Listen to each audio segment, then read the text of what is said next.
Chapter 2. Therefore we ought to give the more earnest heed to the things which we have heard, lest at any time we should let them slip.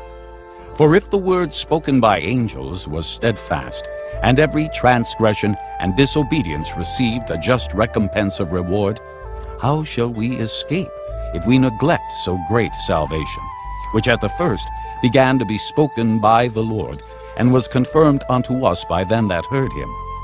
God also bearing them witness, both with signs and wonders, and with divers miracles, and gifts of the Holy Ghost, according to his own will. For unto the angels hath he not put in subjection the world to come, whereof we speak. But one in a certain place testified, saying, What is man, that thou art mindful of him? Or the Son of Man, that thou visitest him? Thou madest him a little lower than the angels. Thou crownedst him with glory and honor, and didst set him over the works of thy hands. Thou hast put all things in subjection under his feet. For in that he put all in subjection under him, he left nothing that is not put under him. But now we see not yet all things put under him, but we see Jesus, who was made a little lower than the angels for the suffering of death, crowned with glory and honor, that he by the grace of God should taste death for every man. For it became him, for whom are all things, and by whom are all things, in bringing many sons unto glory, to make the captain of their salvation perfect through sufferings. For both he that sanctifieth and they who are sanctified are all of one.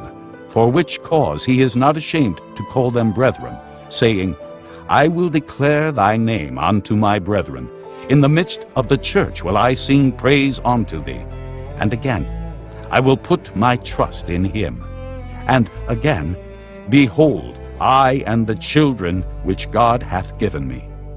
Forasmuch then as the children are partakers of flesh and blood, he also himself likewise took part of the same, that through death he might destroy him that had the power of death, that is, the devil, and deliver them who through fear of death were all their lifetime subject to bondage. For verily he took not on him the nature of angels, but he took on him the seed of Abraham. Wherefore in all things it behoved him to be made like unto his brethren, that he might be a merciful and faithful high priest in things pertaining to God, to make reconciliation for the sins of the people. For in that he himself hath suffered being tempted, he is able to succor them that are tempted.